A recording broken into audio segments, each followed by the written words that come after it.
ತುಮಕೂರಿನಲ್ಲಿ ಹೊರ ಗುತ್ತಿಗೆ ನೌಕರರ ಪ್ರತಿಭಟನೆ. ತನ್ನ ಜೀವದ ಹಂಗನ್ನ ತೊರೆದು ನಮ್ಮ ನೌಕರರು ಕೆಲಸ ಮಾಡಿದ್ದಾರೆ. ಸರ್ಕಾರ ಯಾವುದೇ ರೀತಿಯಾಗಿ ನಮ್ಮ ನೌಕರರಿಗೆ ಸ್ಪಂದಿಸ್ತಾ ಇಲ್ಲ. ನೌಕರರು ಎಷ್ಟೋ ಫ್ಯಾಮಿಲಿಗಳನ್ನ ಕಳ್ಕೊಂಡಿದ್ದಾರೆ. ಅವಾಗ್ಲೂ ಪರಿಹಾರ ಅನ್ನೋದು ಏನು ಈ ಸರ್ಕಾರ ನಮಗೆ ಕೊಟ್ಟಿಲ್ಲ.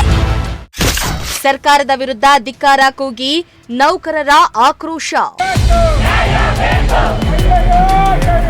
ವಿವಿಧ ಬೇಡಿಕೆಗಳ ಈಡೇರಿಕೆಗೆ ಆಗ್ರಹಿಸಿ ಆರೋಗ್ಯ ಇಲಾಖೆ ಹಾಗೂ ವಿವಿಧ ವೃಂದಗಳಲ್ಲಿ ಕಾರ್ಯನಿರ್ವಹಿಸುವ ಹೊರಗುತ್ತಿಗೆ ನೌಕರರ ಸಂಘದ ವತಿಯಿಂದ ನೂರಾರು ಮಂದಿ ನೌಕರರು ರಸ್ತೆಗಿಳಿದು ಪ್ರತಿಭಟನೆ ನಡೆಸಿ ಆಕ್ರೋಶ ಹೊರಹಾಕಿದ್ರು.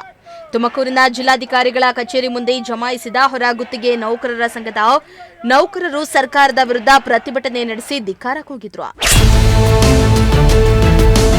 ಇನ್ನು ಪ್ರತಿಭಟನೆಯಲ್ಲಿ ಭಾಗಿಯಾಗಿ ಮಾತನಾಡಿದ ಹೊರಗುತ್ತಿಗೆ ನೌಕರರು, ಸರ್ಕಾರ ನಮಗೆ ಮಲತಾಯಿ ಧೋರಣೆಯನ್ನ ತೋರ್ತಾ ಇದೆ. ಕಾಯಂ ನೌಕರರಿಗಿಂತ ಅತಿ ಹೆಚ್ಚು ದುಡಿಸಿಕೊಂಡು ನಮಗೆ ಸರಿಯಾದ ವ್ಯವಸ್ಥೆಯನ್ನ ಕಲ್ಪಿಸಿಕೊಡ್ತಾ ಇಲ್ಲ ಮತ್ತು ಸೇವಾ ಭದ್ರತೆ ನೀಡಬೇಕು ಮತ್ತು ಸುಪ್ರೀಂ ಕೋರ್ಟ್ ನಿರ್ದೇಶನದಂತೆ ಸದರಿ ಕರ್ತವ್ಯ ನಿರ್ವಹಿಸ್ತಾ ಇರುವ ಹೊರ ಗುತ್ತಿಗೆ ನೌಕರರನ್ನ ಕಾಯಂಗೊಳಿಸಬೇಕು. ಅಲ್ಲದೆ ಸರ್ಕಾರ ನೀಡುತ್ತಾ ಇರುವ ದ್ವಂದ್ವ ಹೇಳಿಕೆಯನ್ನ ಬಿಟ್ಟು ಸ್ಪಷ್ಟ ನಿರ್ಧಾರವನ್ನ ತೆಗೆದುಕೊಳ್ಳಬೇಕು ಹಾಗೂ ನೇರ ವೇತನ ಪಾವತಿ ಮಾಡಬೇಕು. ಇಲ್ಲದಿದ್ದರೆ ಮುಂದಿನ ದಿನಗಳಲ್ಲಿ ಉಗ್ರ ಹೋರಾಟ ಮಾಡುವುದಾಗಿ ಸರ್ಕಾರಕ್ಕೆ ಎಚ್ಚರಿಕೆಯನ್ನ ನೀಡಿದ್ದಾರೆ. ಕೋವಿಡ್ ಅಂತ ಮಹಾಮಾರಿಯಲ್ಲಿ ತನ್ನ ಜೀವದ ಹಂಗನ್ನ ತೊರೆದು ನಮ್ಮ ನೌಕರರು ಕೆಲಸ ಮಾಡಿದ್ದಾರೆ. ಇವಾಗ ಪ್ರತಿ ಒಂದು ಬೇರೆ ಸ್ಟೇಟಲ್ಲಿ ನೋಡಿದ್ರೆ ಹರಿಯಾಣ, ಪಂಜಾಬ್ ಇರ್ಬೋದು, ಅಲ್ಲಿ ನಮ್ಮ ನೌಕರರನ್ನ ಇದೇ ಹೊರಗುತ್ತಿಗೆ ನೌಕರರನ್ನ ಇವತ್ತು ಕಾಯಂ ಮಾಡಿದ್ದಾರೆ. ಯಾಕೆ ನಮ್ಮ ಈ ಒಂದು ಕರ್ನಾಟಕದಲ್ಲಿ ಅದೇ ಮಾನದಂಡ ತಗೊಂಡು ನಮ್ಮ ನೌಕರನ್ನು ಕಾಯಂ ಮಾಡ್ಬೋದು? ಆ ಥರ ಈ ಸರ್ಕಾರಕ್ಕೆ ಮುಟ್ಟಿಸುವ ಮೂಲಕ ನಾವು ಈ ಹೋರಾಟನ ಮಾಡ್ತಾ ಇದ್ದೀವಿ. ಮತ್ತೆ ಒಂದೊಂದು ಫ್ಯಾಮಿಲಿನೂ ಇರುತ್ತೆ, ಒಬ್ಬೊಬ್ಬ ನೌಕರರ ಹಿಂದೆನೂ ಫ್ಯಾಮಿಲಿ ಇರುತ್ತೆ. ಈ ಒಂದು ನಮಗೆ ಸೇವಾ ಭದ್ರತೆ ಇಲ್ಲ. ಆ ಸೇವಾ ಭದ್ರತೆಯನ್ನು ಕೊಡಬೇಕು ಅಂತ ಈ ಮೂಲಕ ಕೇಳ್ಕೊತೀವಿ. ಪ್ರತಿ ಒಂದು ನೌಕರರು ತುಂಬ ಶ್ಲಾಘನೀಯವಾಗಿ ಕೆಲಸ ಮಾಡ್ತಾ ಇದ್ದಾರೆ. ಈ ಮೂಲಕ ಎಲ್ಲರಿಗೂ ನಾವು ಹೇಳ್ತೇವೆ ಸರ್, ಸಮಾನ ಕೆಲಸಕ್ಕೆ ಸಮಾನ ವೇತನ ಇಲ್ಲ. ಈಗ ಕಾಯಂ ನೌಕರರು ಏನು ಕೆಲಸ ಮಾಡ್ತಾರೆ ಅದ್ರ ದುಪ್ಪಟ್ಟು ನಮ್ಮ ಕೆಲಸನ ನಮ್ಮ ನೌಕರರು ಮಾಡೋದ್ರಲ್ಲಿ ಏನು ಇದಿಲ್ಲ, ಆತಂಕ ಇಲ್ಲ. ಇದೇ ಇದು ಕೋವಿಡ್ ಸಮಯದಲ್ಲಿ ನಮ್ಮ ಹೊರಗುತ್ತಿಗೆ ನೌಕರರು ಎಷ್ಟೋ ಫ್ಯಾಮಿಲಿಗಳನ್ನ ಕಳ್ಕೊಂಡಿದ್ದಾರೆ. ಅವಾಗ್ಲೂ ಪರಿಹಾರ ಅನ್ನೋದು ಏನು ಈ ಸರ್ಕಾರ ನಮಗೆ ಕೊಟ್ಟಿಲ್ಲ. ಹಾಗಾಗಿ ಈ ಒಂದು ನಮಗೆ ಸೇವಾ ಭದ್ರತೆ ಕೊಡಬೇಕು. ಹರಿಯಾಣ, ಪಂಜಾಬಲ್ಲಿ ಏನು ಆದೇಶ ತಂದಿದೆ ಅದೇ ರೀತಿ ನಮ್ಮ ಕರ್ನಾಟಕದಲ್ಲೂ ಜಾರಿ ಮಾಡಬೇಕು. ಮಲತಾಯಿ ಧೋರಣೆಯನ್ನ ತೋರಬಾರ್ದು ಅಂತ ಈ ಮೂಲಕ ಸರ್ಕಾರಕ್ಕೆ ನಾವು ಕೇಳ್ಕೊತೀವಿ. ಸಾಕಷ್ಟು ಬಾರಿ ಸರ್ಕಾರಕ್ಕೆ ನಮ್ಮ ಹೊರಗುತ್ತಿಗೆ ನೌಕರರ ಸಮಸ್ಯೆ ಕುರಿತಾಗಿ ನಾವು ಮನವಿನ ಕೊಟ್ಟಿರ್ತೀವಿ. ಆದರೆ ಸರ್ಕಾರದಿಂದ ಯಾವುದೇ ರೀತಿಯಾದಂಥ ಒಂದು ನಾವು ಹೊರಗುತ್ತಿಗೆ ನೌಕರರ ಪರವಾದಂಥ ಯೋಜನೆಗಳು ಬರೋದಿಲ್ಲ. 2 ವರ್ಷಗಳು ನಾವು ತಾಳ್ಮೆಯಿಂದ ಕಾಯ್ತೀವಿ. ಆದರೆ ನಮ್ಮ ರಾಜ್ಯ ಸಮಿತಿಯಲ್ಲಿ ಒಂದು ನಮ್ಮ ಮುಷ್ಕರನ ಬಗ್ಗೆ ಏನು ಪೂರ್ವಭಾವಿ ಸಭೆನ ನಾವು ಸಿದ್ಧಗಂಗಾ ಮಠದಲ್ಲಿ ಕರಿತೀವಿ. ರಾಜ್ಯಾದ್ಯಂತ ಇರೋಂಥ ಎಲ್ಲ ತಾಲೂಕು ಅಧ್ಯಕ್ಷರುಗಳು, ಎಲ್ಲ ಜಿಲ್ಲಾಧ್ಯಕ್ಷರುಗಳು ಮತ್ತು ತಾಲೂಕು ಸಮಿತಿ, ಜಿಲ್ಲಾ ಸಮಿತಿಯವರು, ಪದಾಧಿಕಾರಿಗಳು, ಪ್ರಮುಖರೆಲ್ಲ ಬಂದಿರ್ತಾರೆ. ಅವರ ಅಭಿಪ್ರಾಯನ ಸಂಗ್ರಹಿಸಿದಾಗ ಇಲ್ಲ, ಇದು ಸರ್ಕಾರ ನಮ್ಮ ಪರವಾಗಿ ದಿನಕ್ಕೊಂದು ಹೇಳಿಕೆ ನೀಡ್ತಾ ಇದೆ, ಹಂಗಾಗಿ ನಾವು ಸುಮ್ಮನೆ ಕೂತ್ರೆ ಆಗಲ್ಲ, ಮುಂದುವರಿದ ಭಾಗವಾಗಿ ನಾವು ಒಂದು ಹೋರಾಟನ ಹಮ್ಮಿಕೋಬೇಕು ಅಂತ ಹೇಳ್ತಾರೆ.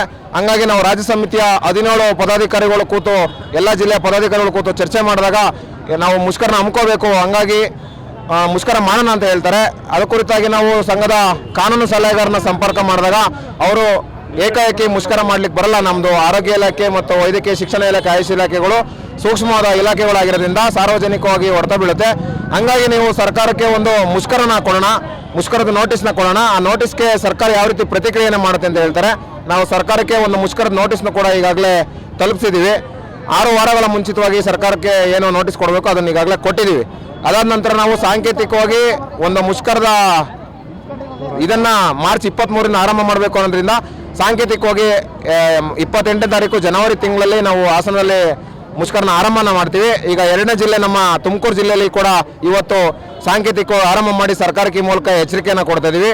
ಹಂಗಾಗಿ ಸರ್ಕಾರ ಕೆಲವೇ ದಿನಗಳಲ್ಲಿ, ಯಾಕೆಂದರೆ ಮಾರ್ಚ್ 23ರಿಂದ ಅನಿರ್ದಿಷ್ಟಾವಧಿ ಫ್ರೀಡಂ ಪಾರ್ಕಲ್ಲಿ ಅಂತ ಘೋಷಣೆ ಆಗಿದೆ, ಅಷ್ಟೊಳಗಡೆ ಸರ್ಕಾರ ಒಂದು ಸ್ಪಷ್ಟವಾದ ನಿಲುವನ್ನು ತಿಳಿಸಿ ನಮ್ಮ ಹೊರಗುತ್ತಿಗೆ ನೌಕರರ ಪರವಾಗಿ ಒಂದು ಯೋಜನೆಯನ್ನು ತರಲಿಲ್ಲ ಅಂದರೆ ನಾವು ಉಗ್ರ ರೀತಿಯಲ್ಲಿ ಹೋರಾಟ ಮಾಡ್ತೀವಿ. ಯಾಕಂದರೆ ಕೋವಿಡ್ನಂಥ ಮಹಾಮಾರಿ ಸಮಯದಲ್ಲಿ ಕರ್ತವ್ಯ ನಿರ್ವಹಿಸಿದರು ನಮ್ಮ ಹೊರಗುತ್ತಿಗೆ ನೌಕರರು ತಮ್ಮ ಪ್ರಾಣದ ಅಂಗನ ತೊರೆದು ಕೆಲಸ ಮಾಡಿದ್ದಾರೆ. ಆದರೆ ಸರ್ಕಾರ ಮಲತಾಯಿ ಧೋರಣೆಯನ್ನು ತೋರ್ತಾ ಇದೆ. ಯಾಕೆಂದರೆ ಈಗ ಕಾಯಂ ನೌಕರರು ತಾಯಿ ಮಕ್ಕಳಾದರೆ ನಾವು ಮಲತಾಯಿ ಮಕ್ಕಳಾಗಿದ್ದೀವಿ.